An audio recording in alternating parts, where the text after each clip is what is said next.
Good afternoon and welcome to the Small Business Cheerleader podcast. I'm Nicola from NW Marketing and I'm joined by the amazing Alana from Atone Wellness in Perth. And we're here today to talk about leadership and what it means for you and how you can use it to grow your business and provide an A team. So Alana, how are you? Very well, thank you. I'm so stoked to be here. Thank you so much for having me. I really appreciate it.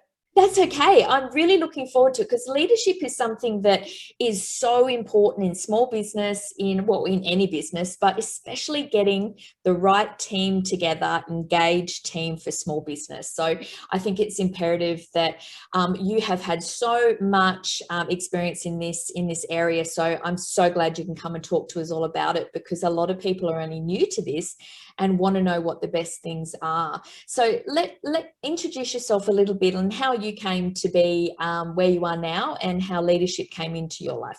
Yeah, absolutely. So I'm a mum of two, and my business actually started as a home salon. So I was just doing hair while the kids went to school, so just a few hours here and there. But I just did find that the low tox offering that I was providing was very popular.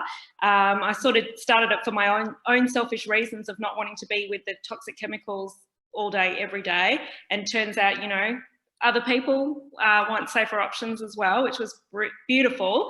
I just was at home all the time, because the kids, when they went to school, I was home doing hair, and then when they were home, I was home with them and all that. So the business grew. I went commercial, but doing that meant that I needed help. So I needed a team because I couldn't raise a family and be in a salon, 5 to 7 days a week, whatever it was going to take to get this baby off the ground. So I bought a salon that already had a few team members, and my first year was a real test. I'd never had team before.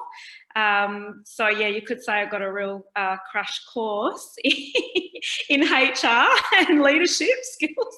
And the first year I failed miserably. I ended up after 1 year alone in my salon doing the work of 3 seniors and trying to hire staff, trying to answer phones, trying to book appointments, trying to tidy up, do everything. So it was a real journey. And from there, I think once you hit the bottom, the only place to go is sort of up. So I learned really, really quickly how to build that. So roll on 4 years from there, and I work purely on the business now. So I don't have any clients in the salon anymore. I will only go in when I choose, or if I want to fill in for someone when they're sick or whatever, just to get my hands in there. So I sort of did that quick turnaround, and got myself to where I am now. Yeah, that's amazing, because I was in a similar boat. I know exactly how that is, where you're running everything yourself as a solopreneur as such, and you grow to be really busy. You then turn it into a business or a company, and you think, wow, that's great. I'm busy. I'll just get people on, and I tell you, the more the zeros go up in your revenue, the more the zeros go up in your problems, because it just really becomes an issue of getting the right people in. And even if you do have the right people, it's about what are the structures for them? How do you set them up to grow? What are their, how are you training and HR? And it becomes a big thing. So let's start with, what do you look for when you're hiring staff? From your experience now in running salons and now being out of the salons, but seeing it from the outside, what do you look for when hiring staff? Yeah, so what I look for is, number one is values and personality. So I was always thinking and thought that it was skills, because I'm a skills-based business. Hairdressing is a 4-year apprenticeship, or 3 now. But so I was always looking, everyone's always looking for the most upskilled person. But I found that you can always teach skills, but you can't teach values and personality. So I'm very big on meeting, and even if I have to meet with them multiple times and ask, the right questions to find out what their attitude's like, what type of person they are, if they're a team player, and just being able to be reliable and being part of a team that feels you know, that they're not just a number in the business, so that they have an actual role in there. You know, I've hired all kinds of hairdressers, and the ones that work out the most are not necessarily the most skilled, and I've been more than happy to train the skills required. Yeah, 100%. And that's what I've learned coming up as well. And also from business coaches I've had when going through the processes and systems phase, that you can teach skills, but you're right, you can't get those aligned stuff. And that's how we've taught, and we try and teach our clients here when learning their marketing message and trying to get their business identity, that it comes down to your core values, because that comes across in your messaging in marketing, but that also brings in aligned clients and aligned staff, because they know who you are, what you stand for, and what you won't stand for. And I think that is one of the first steps to leadership, isn't it? Really being clear on, this is what we are, this is what we stand for, and you're either on board or you're not. Mm-hmm. And when it comes to performance reviews as well, you tend to be judging them against your core values, because how are they fitting in? How are they performing against what you've originally set up? And then it doesn't become as personal, because you can say, look, it's just not working. You're really just not an aligned fit with us. And it becomes a little bit, not easier, but it's a lot more structured in how you set those things up, I've found anyway. Absolutely. And like you say, then it stops it being a personal problem and more an issue that can go either way. So you can actually help reform a team member from actually leaving, you know, because they can see what they're doing wrong, because it makes the communication a lot more clear. So they know their clear boundaries and expectations of what you expect of them and what they expect of you. So yeah, getting that message right in the first place before you even look at hiring a team member. You know, the most important thing to do first is be clear on what your values are, what your commandments are, what you will and you won't stand for in your business, before you can then take on anyone else, because you need to be able to communicate those things and be a united front in that. Yeah. That's exactly right.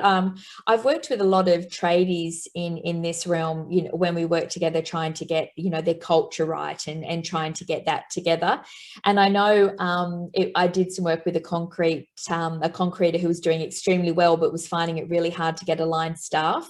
Obviously, you know, apprentices and going up from there. But he would do a survey before they even got through the process, and would ask questions. And one of them made me laugh. It was asking, if a waiter gave you the wrong meal, what would you do? And he gave them three responses, and they had to pick one, as a way of just sort of seeing, you know, how they would react in certain circumstances. And that worked well for guys who were not really, you know, that keen to write a whole heap, but you could really get clear. So the same thing with, if you're clear, you will have a lot easier time in making sure that your team know where you're at. And that's what I spend a lot of time working with clients on, is getting them clear on that, because that's the start. Once you get the foundations, the rest can be worked on and can be grown and learned. But the beginning of your business is what I think it's about. And as you said, you've done that too. And I it shows, because, you know, you've been able to grow and get outside of your business from hiring the right people. And that's what it's all about. We should all be able to hire the right people to step outside of our business and start working on it, and having the right team to back us up. Absolutely. So when we're looking at that, and we're talking about leaders, so how do you become a good leader in your books? How would you advise people to look at that? How do you become a good leader? Okay, so I think it's an inward journey, 100%. So you need to focus more on yourself than anything else. So it's all about your own mindset. You know, you can only and abundance, really. I mean, you know, you get more of what you focus on. So as long as you've got a positive or the right mindset, where you're attracting the right people that you deserve, and you know where you're going, and you know your values, you're going to get more of that. You're going to see more of that, you know. So definitely self-development is where it's at, you know. Like I didn't get good team until I was worthy of them, by being a lot more open in my mindset of what's possible, and being flexible. with that as well. So not just being so rigid that, you know, you can sort of, you have an end destination and you feel like there's only one path to get there. You know, oftentimes you've just got to take steps forward and go, hang on, this candidate might be a really great person. They don't quite fit the role, but could I make the role fit them, you know? And there might be other ways of getting there, especially in the world as it is now. I mean, employment is like, trying to find staff at the moment is near impossible. So I think flexibility is huge at the moment as well. And I think that comes down to trusting your staff too, knowing that you're getting the right types of people who, should they have to, you know, if there is flexibility, you know that you're not being taken for a ride, you know that you can say, okay, today we're doing this, tomorrow that, and you know they've got it. And I know that luckily with my industry, a lot of it can be done at home, of course. So we're putting a lot of trust in people, you know, managing their time and creating that.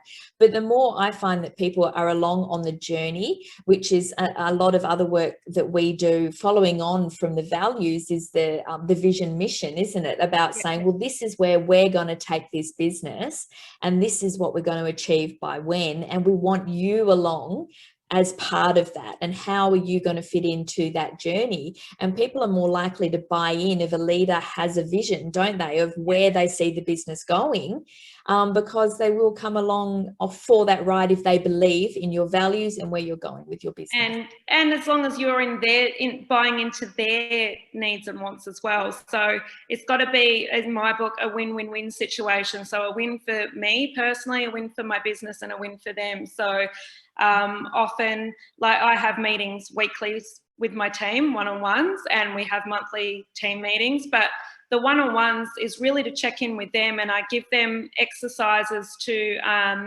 make sure that they're looking not just professionally but personally, however I can help them develop and get to where they want to be by the end of the year, you know, like set goals for themselves personally and professionally to make sure that we've got milestones that we're meeting along the way. So, you know, I get what I want. I have my goals for the salon, which I want them to buy into, but I also then need to do that for them in return. Yeah, no, 100%, 100%, because it's not just training and you're not just filling in dollars to make sure you're hitting your training quota. It's about really being invested in the growth of your staff. I know that we are, and we have exactly the same things, like you're saying, the weekly meetings and goals for them to have personally on where they want to see themselves and how I can help them in that journey. Because one of our core values is own your own journey. So when they come into work with me, they know that they're in charge of their journey and they need to ask, and we need to be responsible as a team to allow them to do that, because I think that's the only way to grow them. And I sort of grow them wanting them to go where they are into whatever that next version of them looks like. And it might not be with me, but because I might not have that growth opportunity, but I want to know that I gave my part to them to get there. And that means more to me as a business owner than, you know, wanting to stifle them to keep them, because I know that won't work. We have to be honest. The more we stifle them, the more they'll leave anyway. So it's growing them and hoping that they'll be able to grow with your business, and then you'll be able to have long-term without all that staff rotation, because it can be hard. And that, I mean, that affects you as a leader too, doesn't it? In the mindset, if you've got staff turnover, that is hard to cope with. Yeah, it is, because you've almost got to go back before you can go forwards again. Absolutely. But yeah, 100% right. You know, with wanting to grow, you need to be able to have the want to grow your team, and it could be past your own business, you know. So, and I'm all for that as well, you know. So the girls know that they're on a journey, and everyone, look, the reality is everyone's leaving. It's just a matter of when, right? Like, so once you come to terms with that, you're okay, you know. And that's you included. It could be you as a business owner included, right? Like, nothing's forever. Who knows? I mean, nothing is guaranteed, and growth is infinite, so anything can happen. I mean, we take on interns into our business every 6 months, and only one, so that we can really focus, because our focus is growth for them, because it's a relationship. So I want them to get the most out of it, so that they can then go on to their next thing, and I know I've given something back. So I think that's where growth is the word, isn't it? As a leader, it's our growth in our mindset,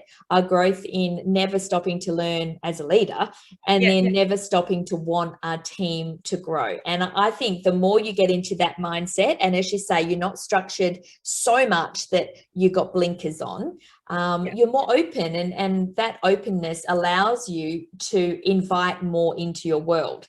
And why would you not want that? That's what I can't understand, why people, no, this is what we do, this is how it's always been done, and then the next thing you know, you're being overtaken by everyone in your industry because they've been open to what's out there. And leaders have to have their eyes on everything. That's what I think. And that's why that's why you need to get from working in your business to on it effectively, because otherwise you're too head down, bum up, that you know, your way might have been good 10 years ago, but I can guarantee, like, I bring new people into my team and they have way better ways of doing things. Like, I'm a big picture person, so I'm like, this is what I want doing, but I'm terrible with the details. I can't even organise like the stock order to get sorted properly on my own. It's not my skills. But that alone, it just says it, doesn't it? Because the business owners are normally the visionaries. That's what we are. We're the visionaries, and we need to be that to enable growth and to keep ourselves consistently innovating. Whereas you need an integrator, which is that person that loves those details and wants to make sure basically they kick us up the arse because they're like, yeah, I get that. That's a wonderful vision. I get all that. But have you done X, Y, Z? It needs to be done by Friday. I know, you know, like, let's get this. You're killing my flow here. No, but I'm creating content and it's awesome. Yeah, I know it's awesome, but have you done everything to make sure it gets out on time? Yeah, but I'm still writing it. So this is what the main thing. If people can make a decision, you don't have to be a visionary as a business owner. You can be the integrator. But if that's the case, you need a visionary. Absolutely. You need someone. So there are two positions. So like I normally say to my people, pick one. Don't be both. Pick one and get someone else to back you up. Yeah, 100%. And that's the thing. That's part of, I guess, finding the right person, is also knowing yourself so well. Again, back to that self-development, that I don't need another chief. I don't need someone to rival my thinking. I want someone to complement and pick up the bits that I miss, you know? That's it. And it's the same with staff. Like with, I mean, you're probably like me, you've read a million leadership books and you've done everything you can. And I know Brené Brown, Dare to Lead is my favorite book when it comes to just really getting into that vulnerability of dealing with staff. And you're probably the same as me, having more so being in the salon industry, but with COVID and dealing with lockdowns and dealing with staff and anxiety. And you're going to have to lean into that and sometimes just say, look, I don't know. Like Brené Brown says, sometimes I just don't know, but we're going to do it and we're going to work through it. And knowing that your staff know that you've got their back, I think is a major one. Now, when we're talking about working on the business, so I want to talk to you about how you managed to transition from being day-to-day in the business to beginning to be that visionary looking and working on the business. How did that look for you? Yeah, so I'm someone that can't really take my time. When I make my mind up about something, I want it like yesterday. So I'm that person that just goes, right, I don't want to be here anymore. I've got other things that I need to, like, seriously, running a salon and having 2 kids, I really wanted my job to be part-time at the most anyway. But when you're sort of doing the admin and payroll, which I enjoy doing, by the way, which is why I don't hand it over, prep team meetings, deliver team meetings and individual meetings. When I do my social media content and, training, I've got an apprentice that needs training and seniors that need training and all those things, that in itself is the job. So when I had a clientele on top of that, I really struggled as my team grew. And the only way my team grew was by me not being on the floor, by me being more present as a business owner and there for them. Because when I'm just in my own lane doing my clients, the staff get left to their own devices, and that's when, the wheels fall off. But I did step down gradually. So I went from maybe 5 days to 3, you know, and I started just removing myself gradually. But I'm a rip the Band-Aid off kind of a girl. I could only do that for so long. I'm like, oh, I want to retire off the floor. I want to retire. So I did that for a short time. Then I'm like, right, I'm just going to take myself away and see what breaks. Yeah. Look, I mean, ultimately, that's the only way to know. I mean, it's like that whole throw it at the wall and see what sticks thing. If you remove yourself, it'll be immediate what needs to be plugged. What you need to have someone in there to look after, or what you need to.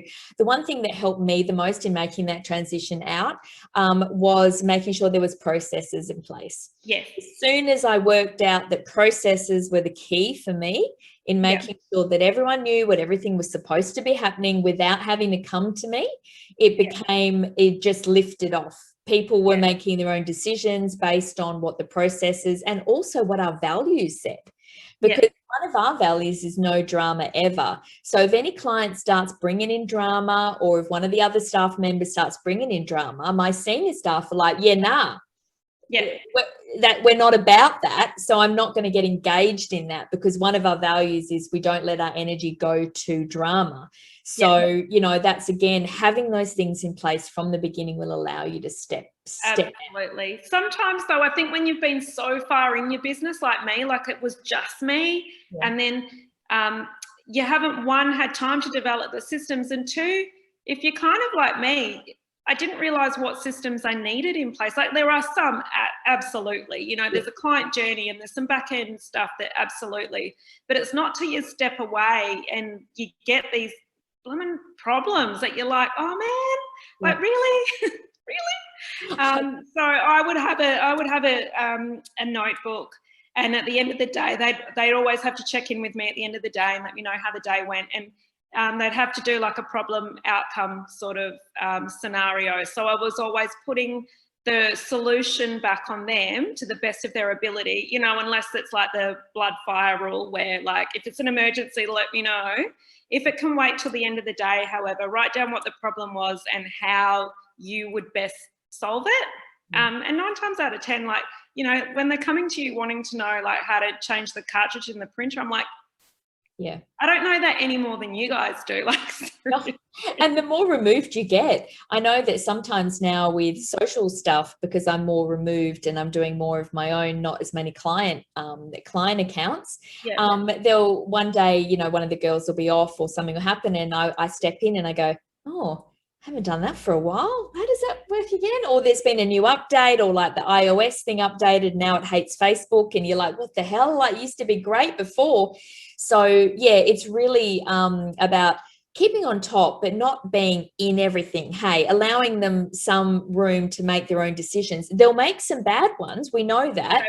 But you've got to be okay with that. And they won't learn if they don't, because they'll never feel confident enough to do it, and they'll always come to you for that response, and that you'll never get out. People do love that, and people get stuck in that. I find they like having the say, whereas I'm like, micromanaging is not my jam. No, not at all. You can't scale. If you micromanage, you will not scale, and that is final. You just won't scale, because micromanaging does not live in a scaled business model. I also found that I stopped upskilling in my trade as well, so that I couldn't take, like, I physically just couldn't take on the work. I was like, oh, yeah, the girls know how to do that haircut or that blow dry. I haven't learned that. No, that's exactly like me. I get, that's what I was just saying with the social stuff, because it changes so quickly. And because I spend my time growing their knowledge in all of this, I step back in exactly like you said, and I'm like, well, but 6 months ago, that was, you know, like what the, and they'll go, look, Nicola, you do this and you do that and you do that. Oh my God, have I lost my brain? And I'm like, no, it's not my jam anymore. I've been doing other stuff. Your brain goes to different things, doesn't it? I know. It really does. And I think, so what would be, do you reckon, a final tip for someone that might be on the verge of, well, thinking, or maybe even just to go back a step, even a CEO day is something that I still think a lot of smaller businesses should start with. Yeah. A day where it's about you, about growing your business, about growing your knowledge. Just one day, start with that, see what that looks like, see how you can grow, and then bit by bit you can outsource, you can get a VA, you can start like that sort of size. Yeah. So you don't have to if you don't want to jump straight out, because people get scared and they're like, well, you know, how am I going to make money if I'm stepping out and I'm not doing the work? You know, you have to sort of get in there. Well, yeah, it does make you very vulnerable, like me as a hairdresser, because my business was me. So for me to remove myself, there was that vulnerability that clients would stop coming. And some actually did, because they were only coming for me.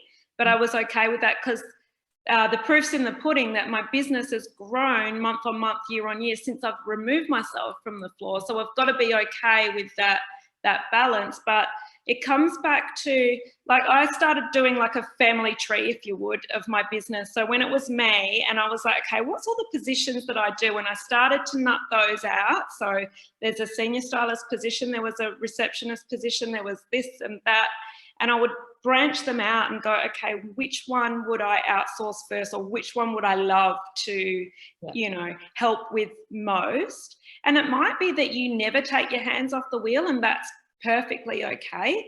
But yeah, if you can't grow and you can't make passive income without team, right? So at some point, if that's your end goal, then, you know, you've got to look at that. But coming back to your values and you know, what you will and won't stand for, and what your mission is, and being really clear on who your ideal client is and what your ideal message is and who you serve and how, will help you then be able to develop the right team going forward, because they will then have to fit in with that mold. And, you know, you can identify what it is you want, what traits and characteristics you want in a team member, but also they can then have a really clear picture of whether this is something that they would like to work in as well. Like, See, people forget that people are drawn to work with you, so they might be making that decision based on what you're putting out there. So you, in a good way, you can be self-selecting, because they will not put the application in because they don't like the vibe of what you're about. It might not be them, and that's perfect. That's what you want. So, you know, that whole self-filtering thing of people saying, you know, like, people know they want to work with Apple because they know exactly what that means. And yes, they have multiple billions to get that word out there, but it doesn't mean you can't still have that same certainty in what it is that you are and what it is that you're about. I mean, in your industry, that shouldn't stop you. 100%. And look, like, my industry is so ambiguous as well. Like, you can go to a job interview, and if it's not really clear on what you stand for and who your ideal client is and who you're going to serve, you can go and apply for a job and get interviewed, and they're like, yeah, we need you. Yeah, I need a job. Okay, cool. And within a few months, they're a terrible employee, because they're like, this is not what I signed up for. Like, because the business wasn't clear what it was about in the first place. And I think when you get very clear, it makes it a very easy transaction both ways. Yeah, it's definitely. And when you're doing that, comes down again to a step lower with regards to your job description. And how you reflect your business in that job description and how it looks. And again, I work with a lot of clients in that realm, especially trades businesses trying to attract clients, staff. You want them, your job description needs to say what type of person you're chasing, what's the vibe of where they're going to work, what can they expect from you as an owner of the business, you know, are they going to be able to grow, is there, you know. So yeah, it really comes down to how you word those job descriptions as well, to make sure you're filtering out those that will not fit. So, and we're dead lucky now with video as well. Like, so if you're advertising video as much as you can, so people get attracted to people, like, people buy from people. There's a buy-in for a job. Show them the team and the salon and you, and speak, you know, once they hear you speak in your language and how you, you know, whether you're excited for a certain way, or, you know, what your values are, will come through on video, like, rather than like the good old newspaper on the, you know, Saturday morning newspaper little article. It's changed, and it's changed for the better. And also the socials. I know so many people that apply for internships with me or for other places that have just stalked the socials. Yeah. What are they like? You know, what's their tone of voice like? Does it look like a place? And people are like, oh, I really love your vibe. I really wanted to come and learn from you.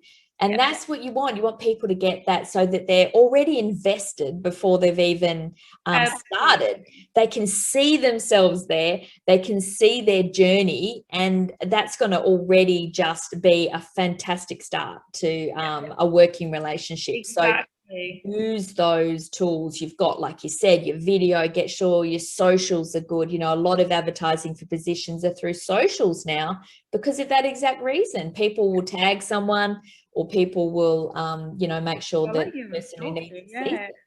Yeah. That's probably the other tip, isn't it? Even before you're ready to hire, make sure that you've got a consistent message. Presence. And your message. And like I said, before I do any work with clients on advertising or recruiting or, sales pages, it's what's your foundations, what's your vision, mission, your core values, and your ideal client, your avatar, what are their problems, how do you solve it?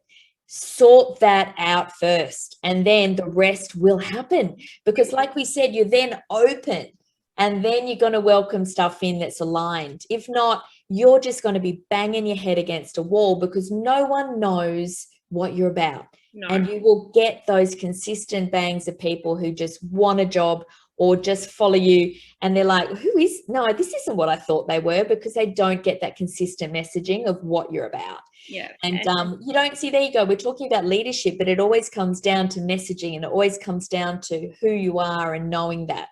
So it's all intertwined, and people forget that it is very intertwined. And once you get one aspect nailed, the rest flow. Yeah, they just flow. Absolutely right. They forget that. Oh my gosh, I could talk all day about this because, it's one of my favorite topics. And another book that's great is Rocket Fuel. If you haven't read that one, I think it's Gino. Is it Gino Wickman? So that one's about setting up your hierarchy in business and making sure you've got, like we were talking about, that list of jobs and positions and where it all sits, and making sure the hats of who's wearing what, getting that sorted is something that, Gino Wickman, Rocket Fuel by Gino Wickman. Fantastic read for all business owners looking to make sure you set up your structures in regards to your staff and your jobs, making sure you get it set up the right way before you start employing people. It just makes it a lot easier. Have your little family tree set out. Your family tree, and this is exactly what Rocket Fuel is about. It's just about creating that hierarchy of staff, from your visionary at the top to your integrator, to your heads of each section, to those that report underneath, to those down the bottom, and making sure you know who goes to who and who goes to what and how they all communicate. It will change your life if you can, if you're at that stage in particular, at that stage of employing and making sure you want to get it right. I would highly recommend that book. Alana, it's been awesome. Now, I want people to be able to find you, because you're also looking at mentoring shortly salon owners and getting into that space from all your years of experience, as also Atone Wellness in Perth. So, what best handles for people to find you? So Instagram's best for me. So Alana J. Nelson is my Instagram handle to follow me personally. So that's if you want to learn more about business mindset and growing your business and mentoring. And Atone Wellness Perth is my hair salon if you love low tox salon experience. So we specialise in using low tox products that work as good or better than any others, but it's a lot safer for the environment and for your own health and well-being. So love it. I love it. This conversation is awesome, and I just hope that people can take little snippets away to start implementing into their business, even if it is just a CEO morning. couple of hours on a Friday. Just start implementing this into your business, because you will be surprised at how much you can really grow your business if you know these foundational steps. And also you can hit up me if you want to start talking about vision, mission, value, vision, mission, core values, and getting those set up, because that's something I'm passionate about as well. Because as we've talked about here, that's what starts this rolling. So the more clarity you can have on that, the more you will be able to hit up the other aspects of your business easily, or easier than you would do without a bit what is it, less overwhelm is what I'm about. So if we can do that, everyone needs less overwhelm these days. Yeah. Awesome, Alana. Well, I'll get everyone to follow you online, and thank you for all your tips, and best of luck with your business, and I'm sure it'll smash major goals in the next year, and we'll keep the low tox going, because that sounds great as well. Perfect. Awesome. I'll speak to you soon. Bye. Thank you. Bye.